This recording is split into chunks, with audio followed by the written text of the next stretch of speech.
Welcome just to family. This is giving you something to talk about, or just a live TV as I like to call it. I'm your host, Melissa Krechler. I'm an identity coach, spiritual teacher, business mentor, creator, and founder of not only Just a Live TV, but also the Women Supporting Women Can Network. Please like, follow, and share the show, join our newsletter, and make sure that you keep up to date on our amazing topics and our amazing guest speakers that we have on daily, Monday to Friday. We are going to be talking about addiction and mental health today.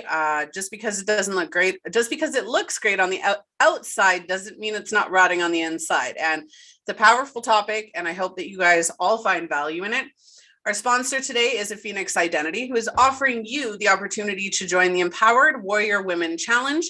Was supposed to start today. Will be starting next Monday due to unforeseen circumstances with my husband and breaking his bones. So we will be starting that a week late. Go check the link in the description for that. If you would like to get in touch with either myself or my guest speaker, Brittany Young, you can do so. Our links are in the description. And I'm going to hand it off to our guest speaker today, Brittany Young, to introduce herself. Brittany, would you go ahead? Yeah, thank you, Melissa, for having me. Hi, everyone. My name is Brittany Young, as Melissa mentioned. I'm an executive wealth strategist, and I help female entrepreneurs in male-dominated industries who are looking to achieve greatness in both their life and their business. And I do this through what I call the permission process. That sounds awesome. Sorry, I couldn't unmute there. Apparently I wasn't supposed to talk. That sounds awesome. I love that you do that. You and I talked in our pre-screening interview, and if I keep looking over, it's because I have our notes from the pre-screening interview beside me. Now, you've been in recovery as an addict for a very long time. You've been in recovery, over 8 years? Yes, ma'am. And I'm, God willing, coming up on 9 years in September. Yep. That's awesome. I was addicted. I still am. I think we're constantly always still addicted to whatever it is that we're addicted to. I do have my addictions, Pepsi, smoking, but I was addicted to drugs when I was younger. And while it wasn't an everyday thing, the addiction is still there. It just, the control over it is different, right? Or the thought behind it.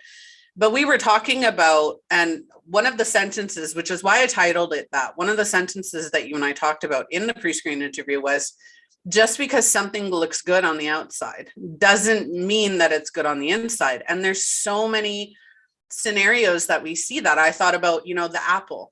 You could have a beautiful, beautiful red, shiny apple, but on the inside, it could be rotting. Mm-hmm. Right. And get a worm in there, whatever. Right. So there's so many different things. A flower, right? You open a flower and it could be dead on the inside. You never know. Yep. I think when it comes to addiction, a lot of people only look at the exterior, what's going on the person's body, face, arms, legs, only what we can see. And there's this misconception about what's really going on within, not just physically, liver rotting, intestines, all these different things in your physical body.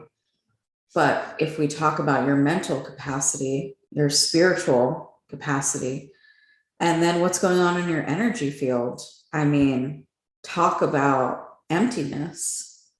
And on the flip side of emptiness is this go, go, go, hustle, hustle, hustle to get to the drug, the alcohol, the money, the sex, whatever it may be, because addiction is not just drugs and alcohol. And in my line of work, it's hustle. I'm addicted to hustle. I'm addicted to money. I'm addicted to go, go, go is what I see within my field. And I'm sure you see it too with the identity work of women feeling like we always have to do. And so when we talk about it doesn't look good on the inside, this is what we're referring to. Yeah. I love how you said that. No matter which one of my businesses it is, right? And I have multiples, but no matter which one it's For me, I find it's the question of the answers, right? We always feel like we have to have the answer. We have to have the answer of who we are. We have to have the answer. We have to people please. We have to be who everybody else wants us to be. There's so many things that we become addicted to over the course of our lifetime. We don't even realize it. When people, a lot of the time, what I've experienced, not only with myself, but my clients as well, is when you're not happy emotionally, like when your mental health is struggling and you're not happy, it could be something minor, it could be something very large, it could be very traumatic. But when you're not happy, you will look for outside sources to combat that emotion. Whatever the emotion is that you're feeling, you look for outside sources. That's when we start to abuse drugs, alcohol, sex, the hustle, the grind, all of it. We start to abuse that, and we start to say, I need that. I need that. I need that in order to do this. I need that in order to do that. Right. And that's how we start to function. Mm-hmm. And then once we get kind of further along there, the panic and anxiety sets in. The, addiction is trying to either replace or numb an emotion because we can't process it. We can't control that emotion or the outcome of that emotion. And so we numb it or push it aside or any of those things. And then eventually it leads to, the exterior things, as it long term, then you get the exterior, right? The weight loss, the feature changes, even suicide and depression come after that, right? I had an employer at one point. I'm not going to go into names or too many details. I had an employer. I was 9 months pregnant with my now 13-year-old daughter. And it was actually this time, what is today? It's the 11th. So it was yesterday. So 13 years ago yesterday, I was at work. I was supposed to be going on leave. And unfortunately, my employer, who, had a drinking problem, right? Like, he was borderline an alcoholic, if not an alcoholic. I didn't know enough about his personal life to know whether he was, but I believed so. Committed suicide while I was at work. And you didn't see the addiction on the outside. Like you saw some symptoms of it, but most people wouldn't see the outward symptoms of that addiction. It was internalized.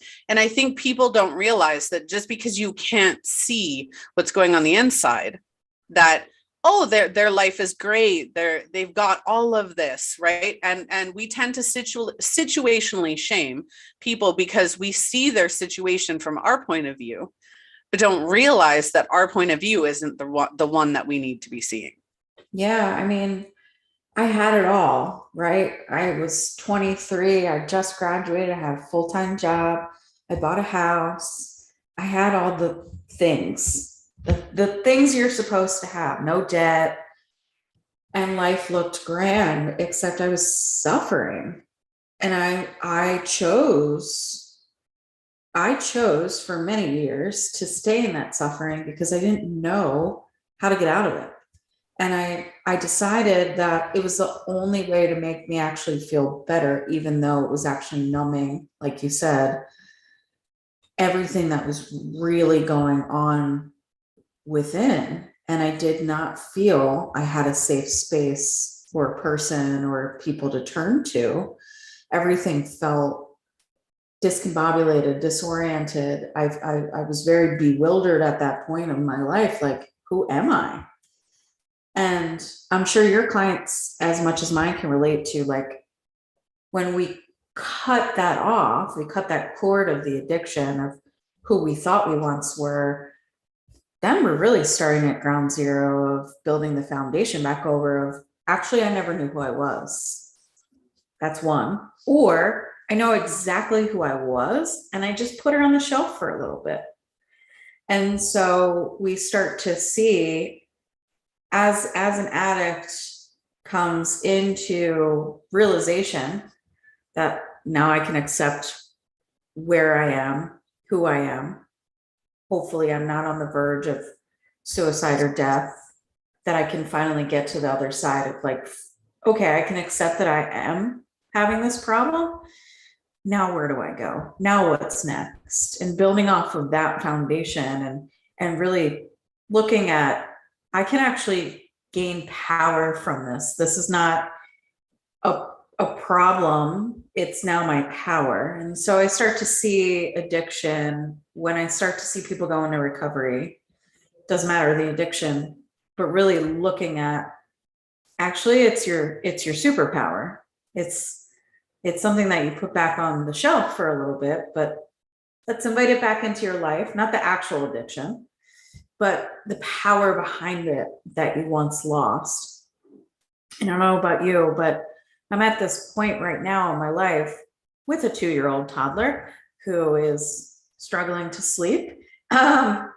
Really finding my strength, my inner strength and my inner knowing, gaining momentum and really taking hold in my business and my motherhood of actually, I have the power over you, 2-year-old, and I'm not going to let you win this battle.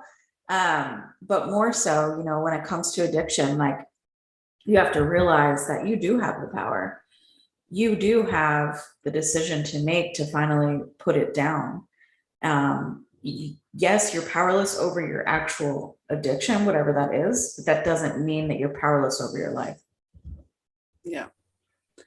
I find, so one of the reasons, and many of our viewers who've followed the show for since the beginning, we're on episode 93 today. This is amazing. Yeah. I started my coaching practice 6 years ago. And the reason I started it was, one, my own son. My son was going through self-harm. He was cutting, drugs and alcohol, just getting himself into really negative situations. He was having a hard time coping with his emotions. He did our very first episode. If anybody wants to watch that, it's only on Facebook and YouTube. It's our very first episode with my own 19-year-old son. But at that time, I had gone to do some readings because I'm a psychic intuitive medium, hence the spiritual teaching business. I had gone to do some readings at an expo, and I had a couple 13-year-old girls come up to me, and they're like, within 5 minutes of the reading, they're crying. They're absolutely breaking down. And I looked at them and I watched them, and in talking with them and kind of picking up on what they were going through, I saw my own son. And I realized that there was a lack of coping skills. There was a lack of knowing your identity as you're going through all of the changes that teens do, right?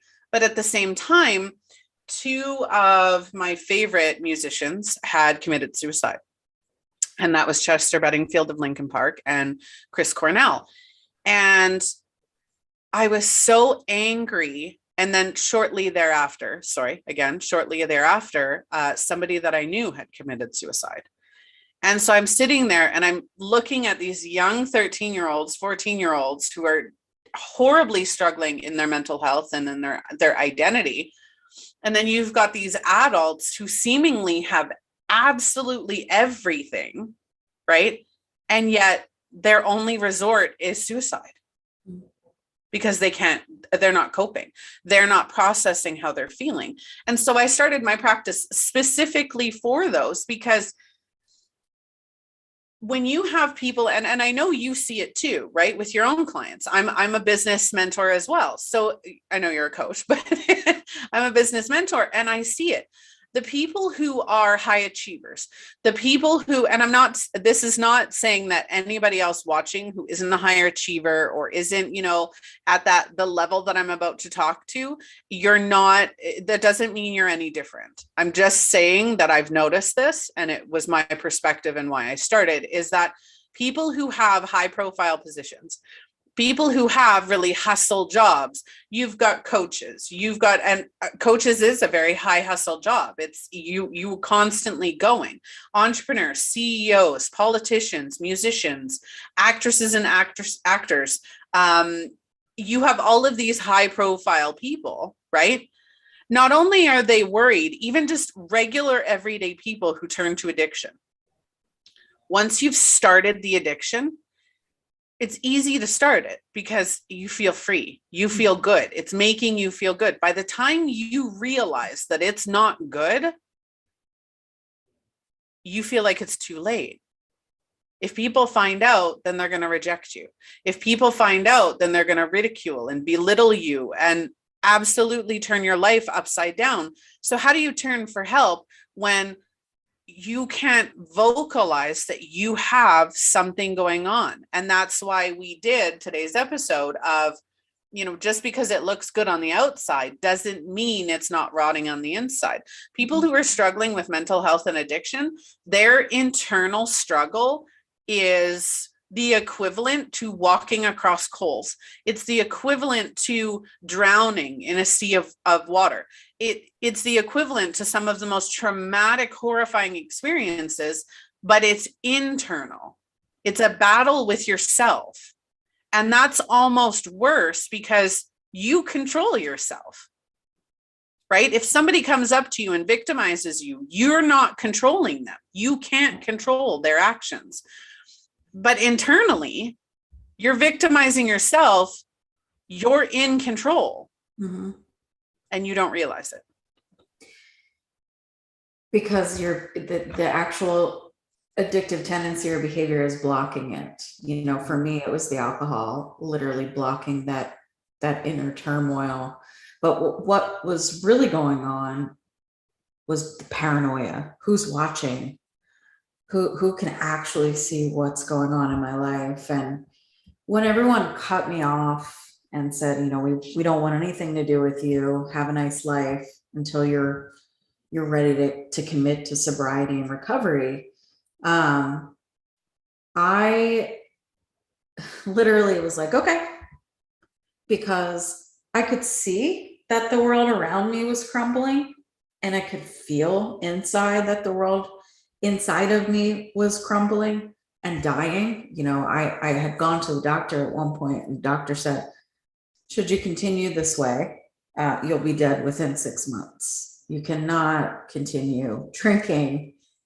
The amount of alcohol that you are drinking, your liver is literally at like 60% function. You need help. To which I did not go to rehab because I was ashamed. Just like those artists, I was so ashamed and I felt so much guilt riding on my back. What are people going to think of me? How am I going to be perceived? I did have a high profile job. I worked at a top pharmaceutical company, and everyone around me had no idea until one day I came in and I was still drunk from the night before. And they started noticing patterns, and eventually I got let go.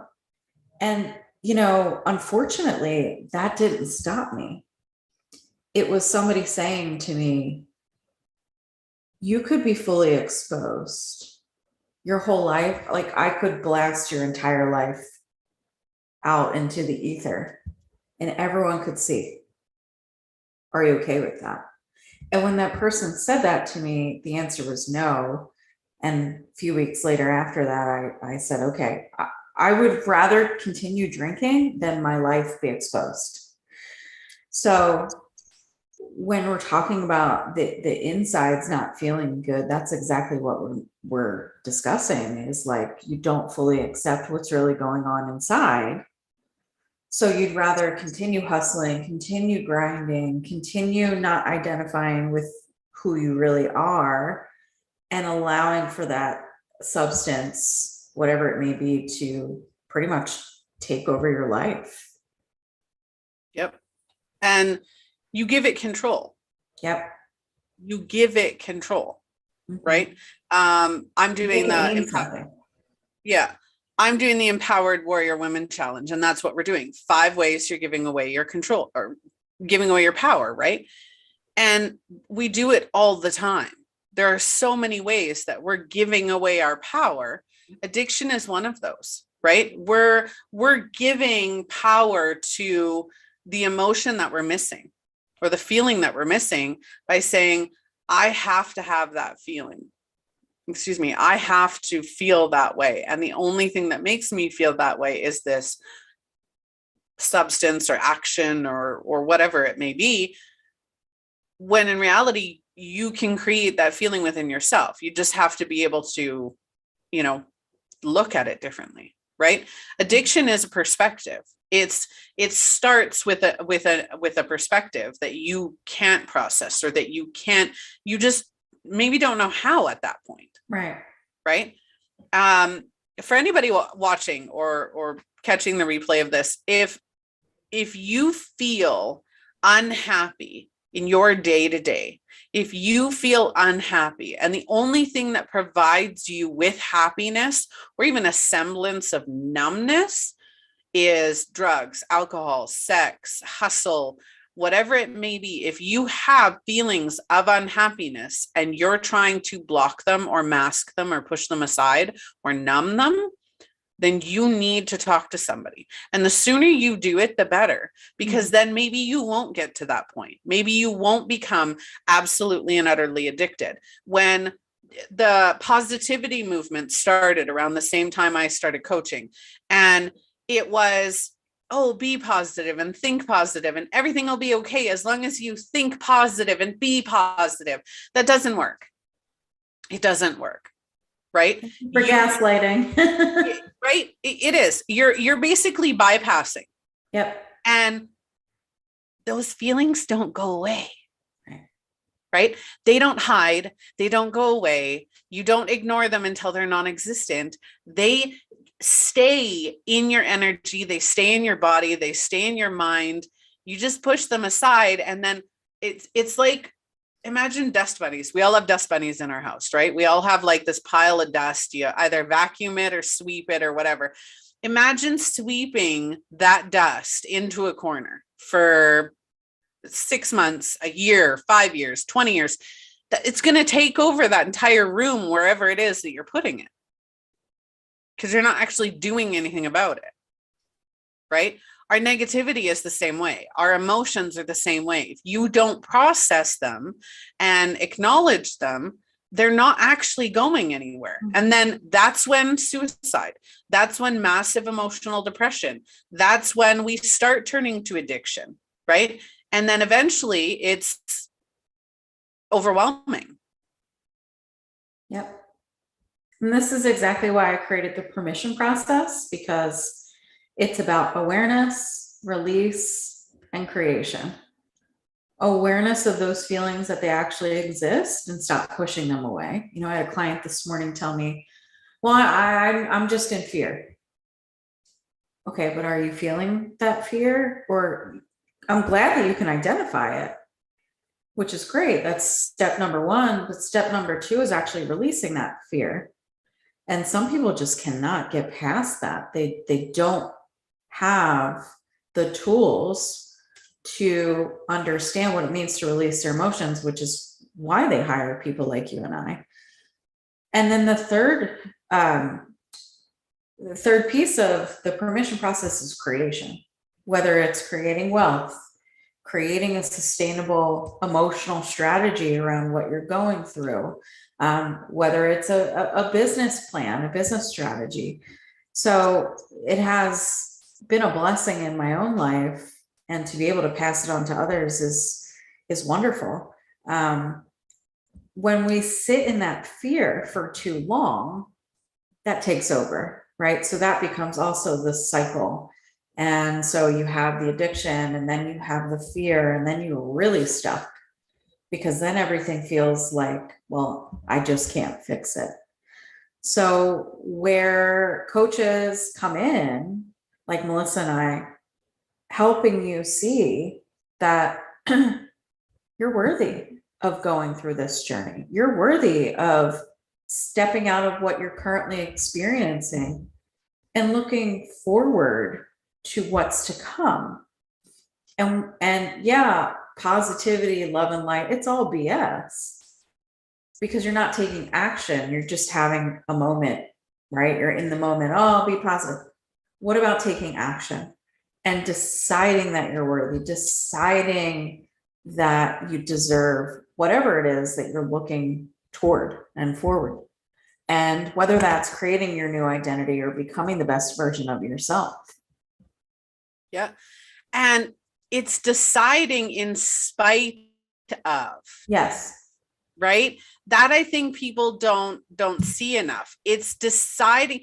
Do you know how powerful it is to look at something and be like, that's not good for me, right? And if you're a recovering addict, right? Or I can't remember the proper terminology right now, but I know that it's Perfect. if you are recovering or in recovery, Yep. you've taken that step. How powerful are you for actually taking that step in the first place? Right? And just reminding people that you have that power, right? Your strength is, even if while you're in active addiction, right? Think of all the things that you've experienced in that active addiction.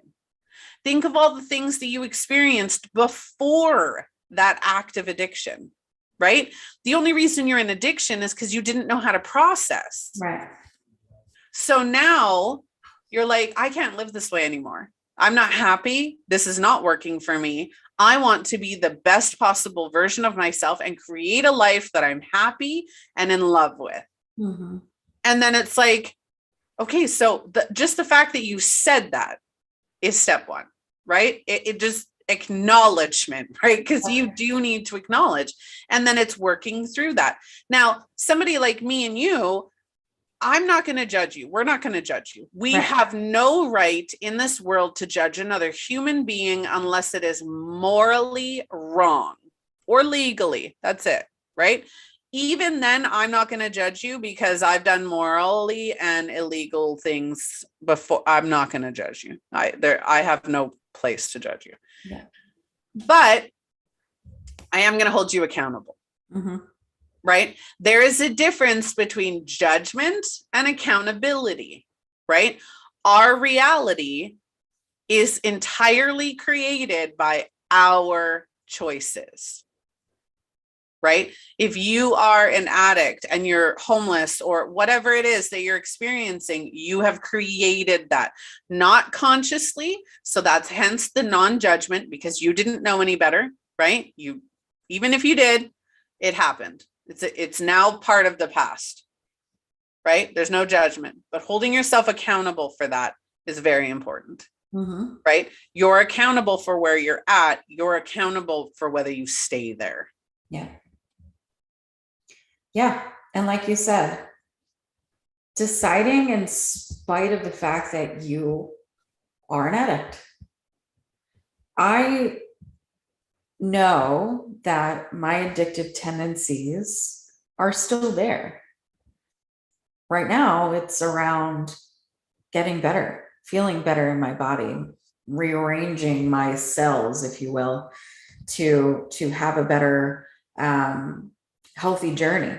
So I can have another baby, or I can take a vacation and not feel a certain type of way in a bathing suit. So I'm addicted right now to bettering my health. But my mindset is not the same, right? I don't look at that type of work as, well, I got to do everything I did when I was in addiction to alcohol, meaning I set everybody and everything aside just to focus on this. So in spite of my previous addictions, I get to decide right now that I'm enough.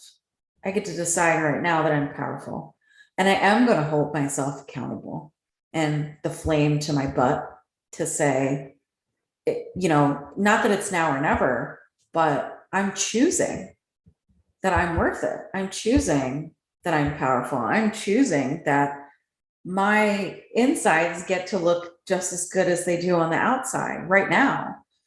So despite your past, despite your circumstances, you have the power. We're given free will for a reason. And it has been the biggest mind shift for me personally to step out of, I don't have a choice, to actually, I'm extremely powerful.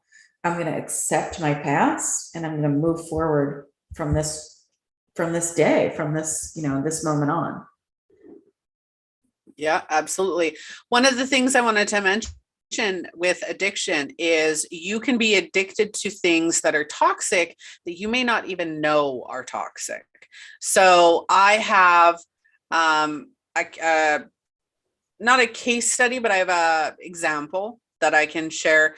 I had a friend when they were younger. It was their family was very much into working out and, body, the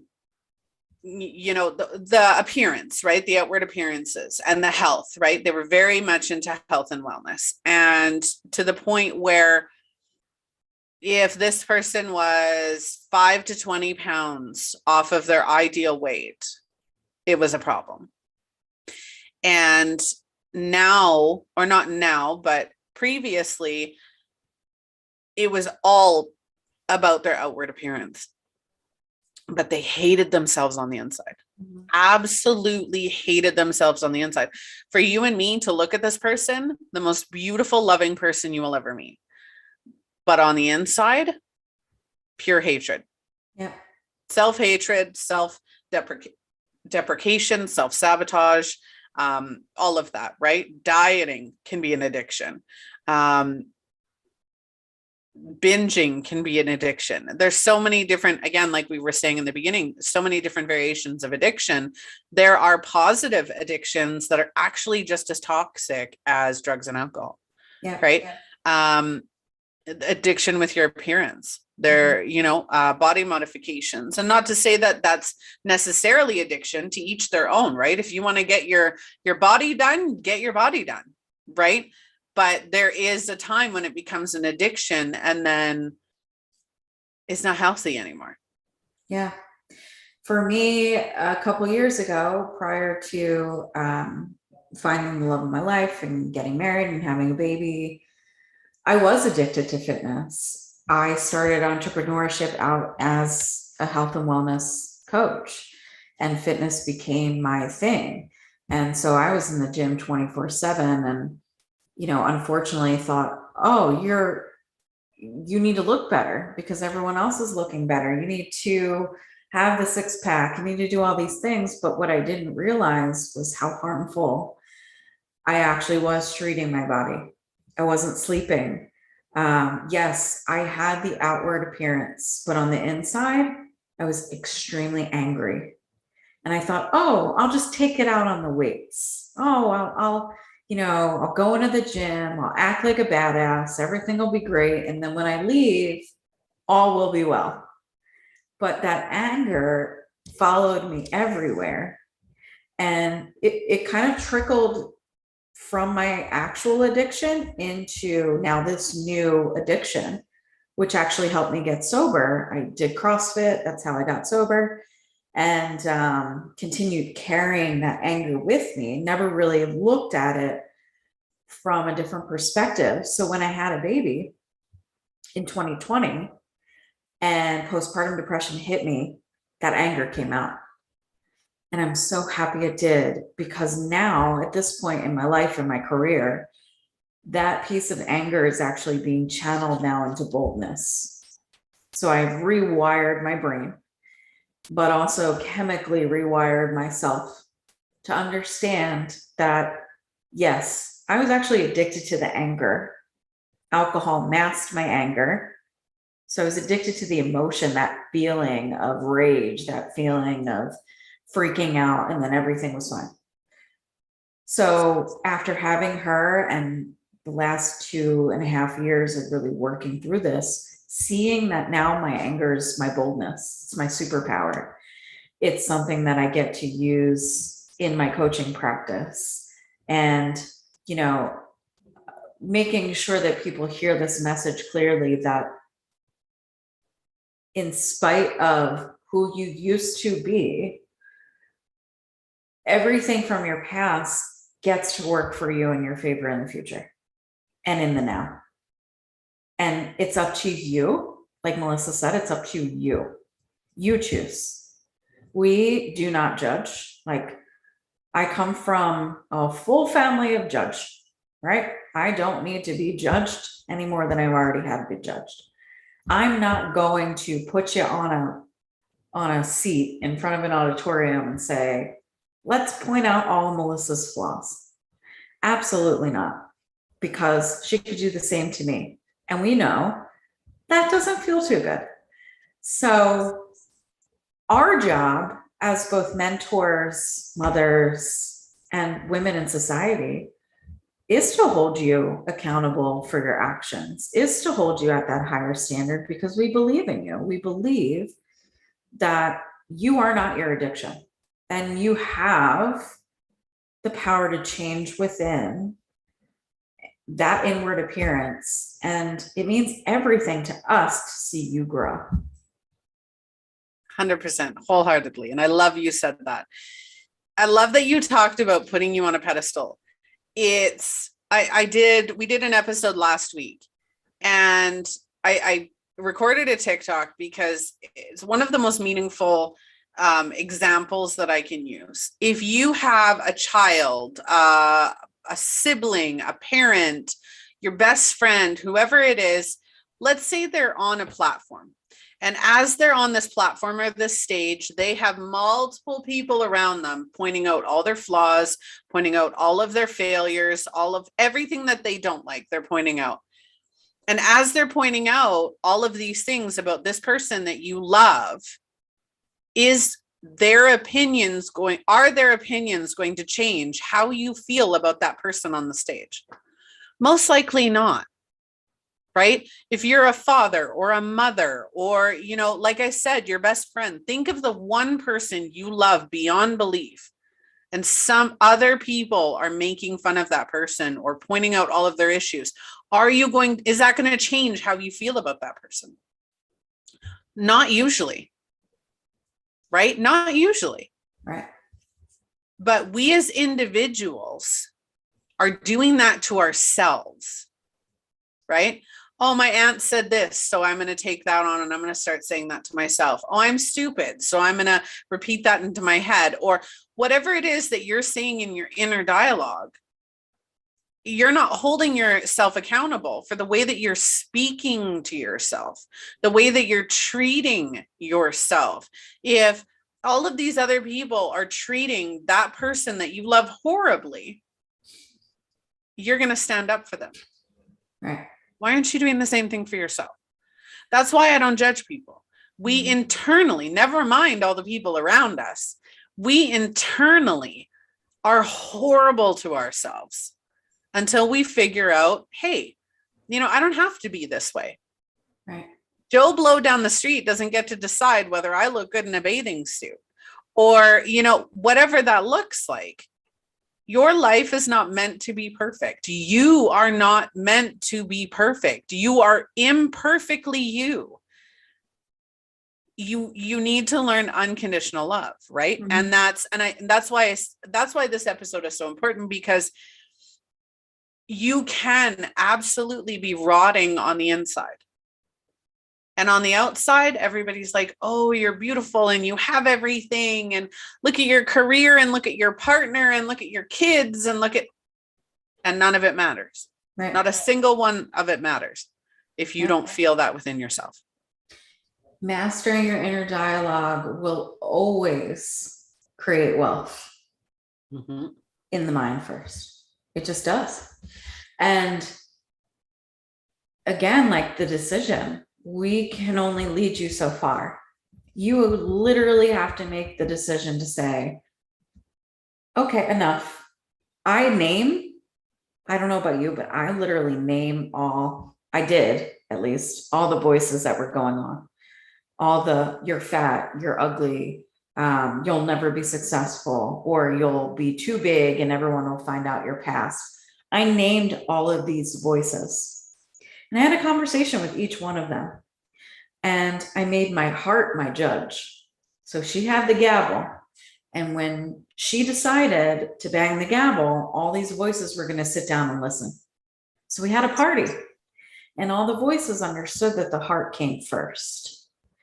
And they tried to defend their position. And And so I know I sound crazy, but this is what I did in my own head. And my heart won. She won the case. And she continues winning because she can tell my mind, it's okay. It's okay you feel this way. But I'm going to decide for us where we're going. I'm going to decide for us how we're feeling.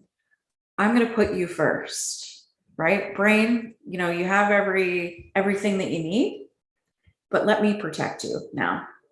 So in my life, in my career, my heart leads the way.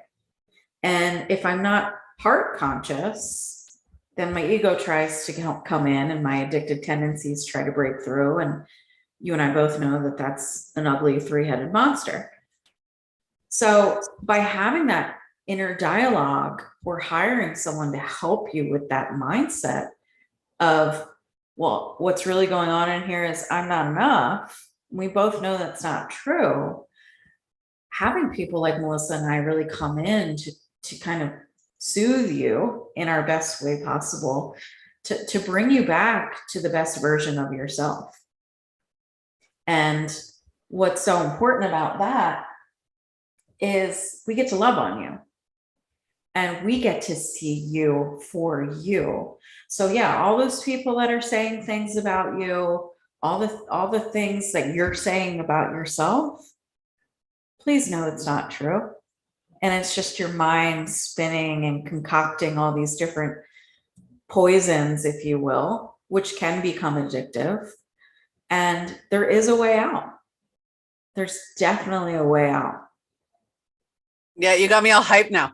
I was like, as soon as you were saying that, you know, we're your confidants, right? We're the people that you can go to and you can lay it all out. There is nothing people can tell me that I'm not going to accept, right? Because it's not me. Right. I will accept your feelings, your thoughts, your desires, your needs. I will accept them because they are yours. They are not mine. They do not directly impact me or my beliefs. I will accept them. Not only that, your dreams, I'm going to hype you up. I'm going to hype you up. I'm going to be your hype man, your cheerleader, your wingnut, whatever it is that you need. I'm going to be that for you, right? And say, hey, you got this, right? The whole purpose of a coach is to build you up, to help you learn, to help you excel, to help you reach a new heights and new levels, to help you succeed and try your hardest and be the best person you can be. You, right? You, that's the focus, is you. And it always should be. I'm my number one priority. Mm-hmm. I have the husband, I have the kids, I have the businesses, and all of that comes next to me. Yep. And they know that. Everyone in my house, right before we did this episode, that last week, not this weekend, but the weekend before, my husband dislocated and broke all 3 bones in his ankle. He can't walk. He can't put any pressure on it.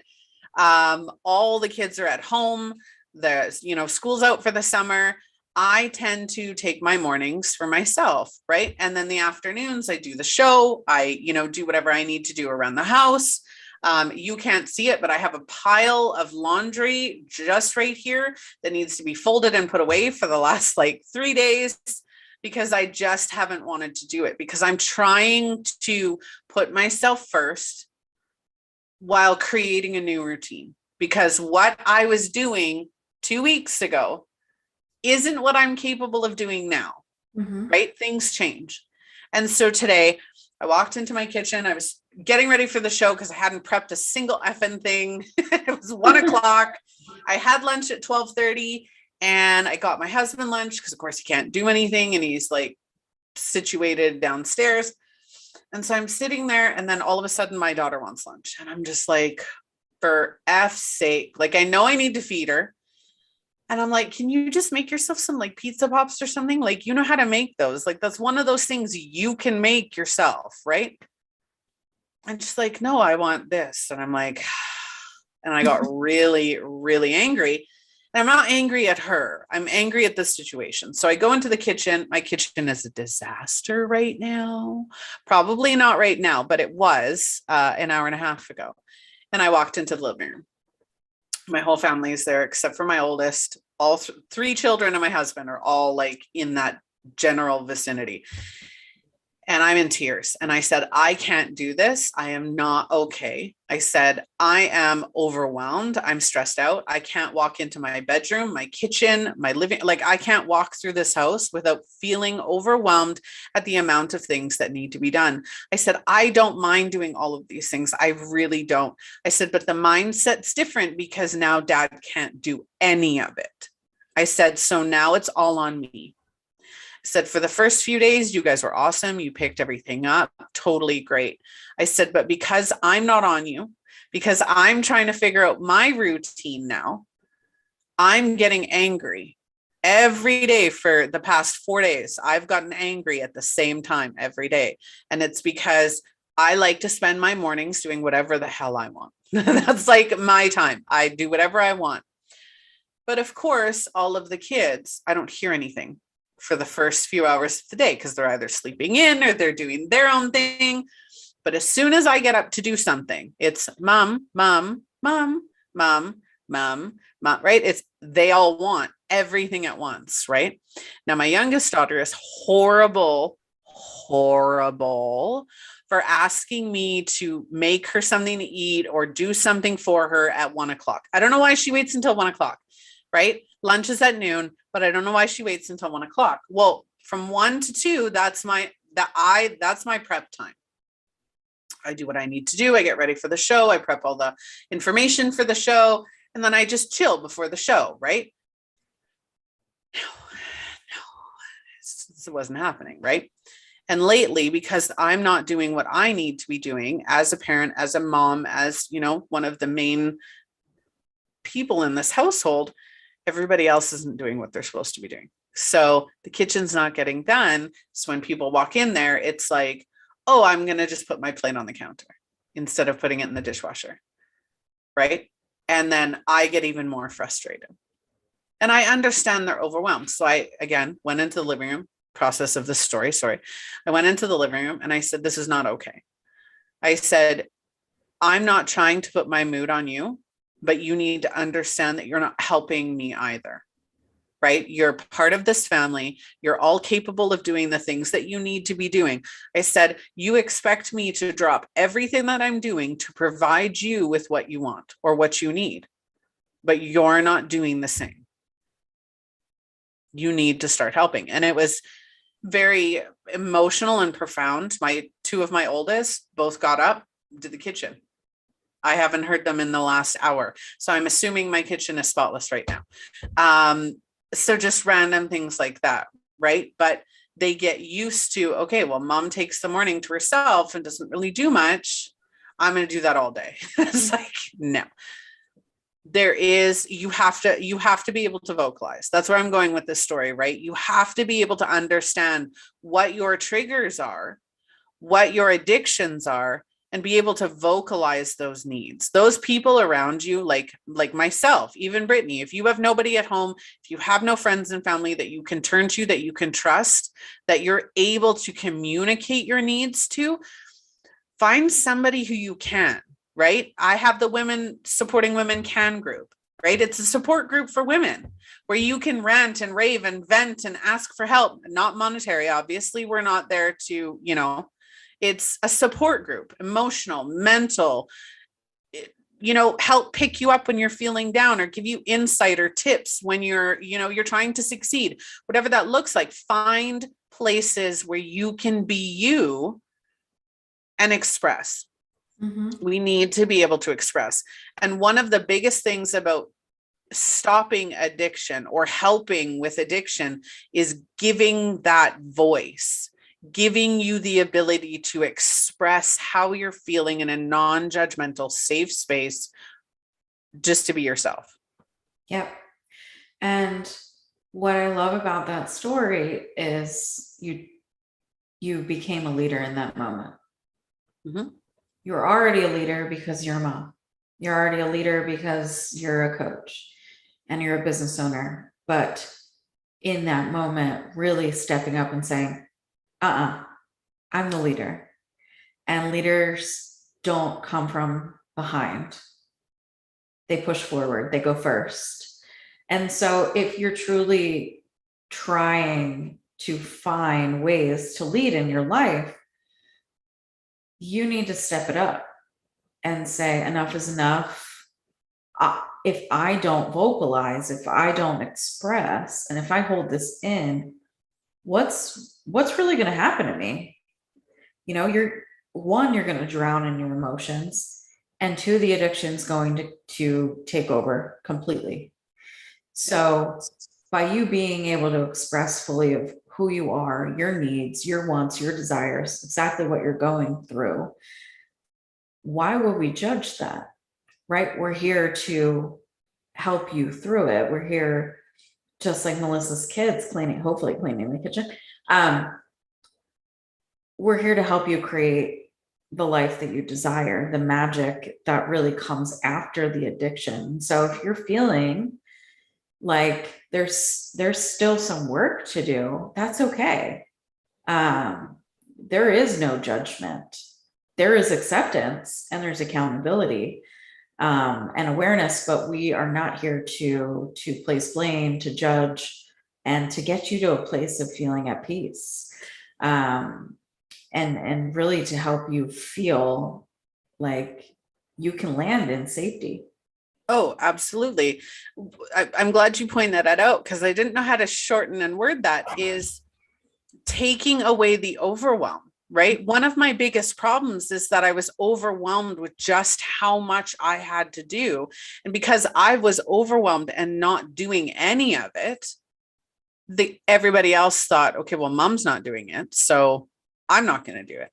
And instead I said, no, just because I'm not doing it doesn't mean you're not doing it. And it's not even making them do what I'm not willing to do. It's saying, I need help.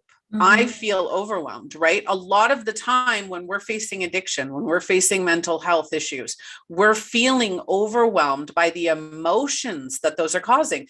And that's exactly it. Our mental health, right? Our reality, it's emotional, right? Our mind, our belief system says, this situation is making you emotional, and then you get trapped in that emotion and you can't see your way out, right? That's where addiction comes in, is being trapped in that emotional awareness, that emotional space. I have the ability to express to my family because I've taught them that that's what's okay. I've taught them that instead of turning around and saying, why are you overwhelmed? Like, just go do the kitchen. It's, no, I'm overwhelmed. And they're like, okay, mom's overwhelmed. I need to step up. Right? Because they're not overwhelmed. The same situation that's overwhelming me is not going to overwhelm somebody else. Right.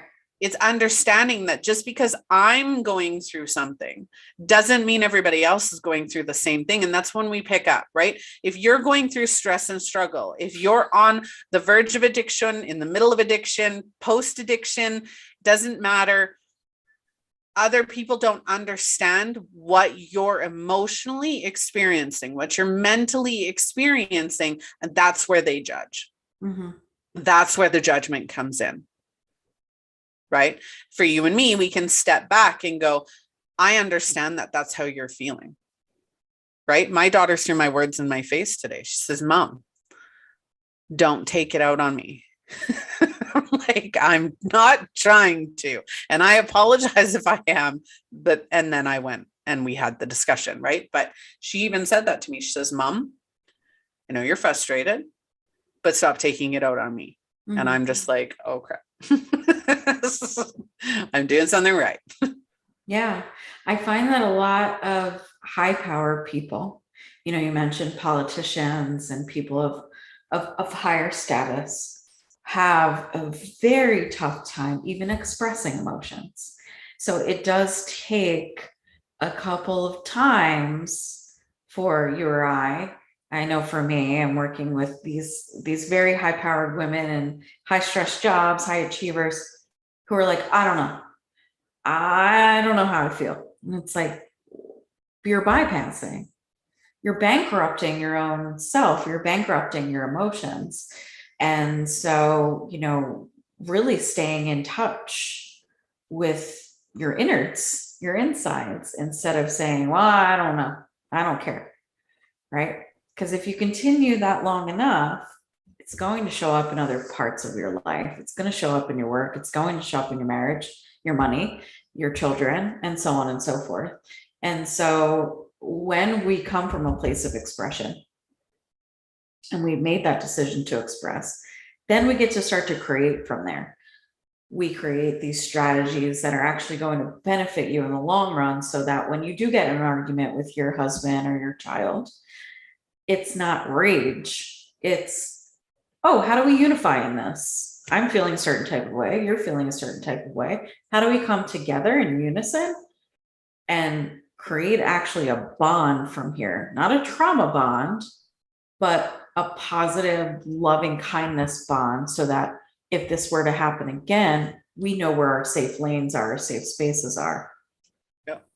And remembering that your emotions aren't caused by other people, and other people's emotions aren't caused by you. When I had this discussion with my family today, my husband has been very much struggling. He is a go, go, go person.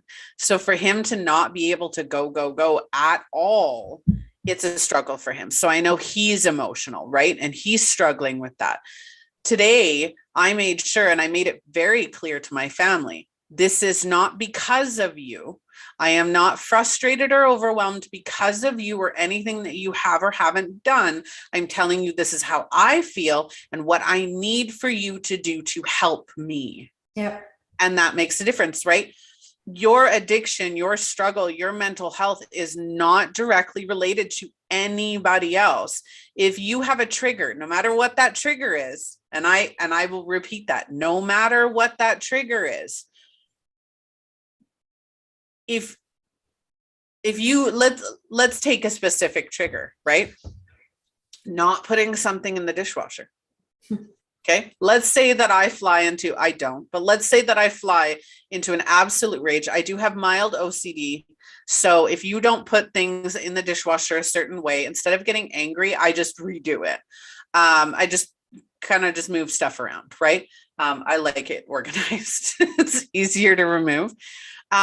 So I don't get mad about it. But if I did, right, if I got angry because people weren't putting things in the dishwasher a certain way, am I getting angry at them, or am I getting angry at my own belief that they have to be a certain way?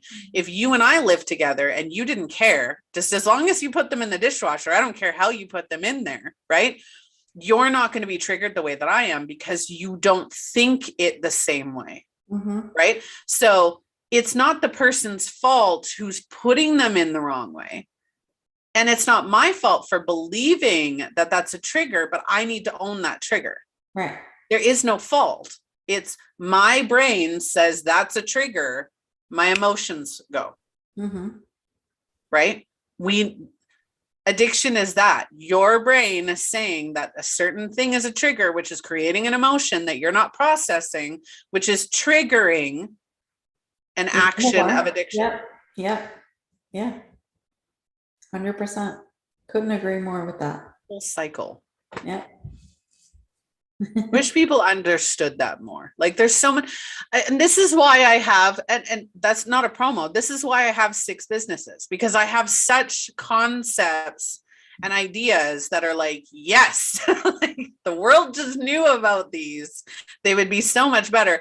But, having one business that does 50 different things is probably not a good idea, which is why I have multiple businesses, right? So, but each of them kind of have the same foundation, right? It's what you need. It's what you want, how things are supposed to look for you. Everything that I do, and I mean everything that I do, comes down to identity, comes down to you as an individual person. Yeah. Love it. Yeah. All right. Is there anything you'd like to add before we get going? What I'd like to end on is this, and I actually have it sitting in front of me, and it always, and shows, podcasts, you name it. With the same thing. So when you start to accept life on life's terms, and you can get to this place of choosing life on life's terms, you do get to a place of happiness. This quote that I have, it's a piece of paper someone gave me a couple years back during sobriety and my 5-year anniversary. So it says, I need to concentrate not so much on what needs to be changed in the world as on what needs to be changed in me and my attitudes. And I see this every single day. And so I always read that last sentence. Yes, it has everything to do with alcoholism, this whole quote, but concentrating on what goes on within. I can't change the world unless I do that. Unless my habits change, unless my attitudes change, unless I change first. I can't have expectations of other people changing. It starts with me. So I would love to leave everyone with that. Yep. I absolutely love that. It starts with you. I can unconditionally love because I unconditionally love myself. Mm-hmm. And that comes down to knowing and loving who I am. And all expressing the flaws, all the things. Well, and that's the thing. You unconditionally love everything about yourself, but that doesn't mean you need to like it all. Right. For anybody who is a parent, you will understand this. I unconditionally love my children, but I do not like them all the time. Right. They know that. They know that. I will love you always, but I don't have to like you today. That's right. And that's okay, right? We don't have to I don't like the fact that I'm overweight, but I love myself. I feel confident and comfortable. And yeah, when I'm ready to change my weight, I'll change my weight. It's, you don't have to focus on, and sometimes that just comes natural. Right? So anyway, all right. Well, thank you so much, Brittany, for joining me today. I really appreciate it. This is always a fantastic topic. Thank you. All right. If any of you would like to get a hold of either myself or Brittany, please feel free to check the links in the description of this video. Under Brittany's bio, you can find all of her links. Under mine, you can find mine. I have one. I'm creating a one-page of one-stop shop of all my shit. Please follow, and share the show. Our sponsor today is a Phoenix Identity, which just happens to be my main business, all about identity. We are doing the Empowered Warrior Women's Challenge, where I'm going to teach you the 5 ways that you're giving your power away and how you can start to take it back now. So go and check that out. Link in the description. If anybody would like to be a guest speaker on the show, or if you would like to see a topic featured, remember the show is called Giving You Something to Talk About. So what do you want to talk about? Join us Monday to Friday at 2 p.m. Central Standard Time. For all of you watching, much love. I'm your host, Melissa Krechler, and I will see all of you on the next episode. Bye.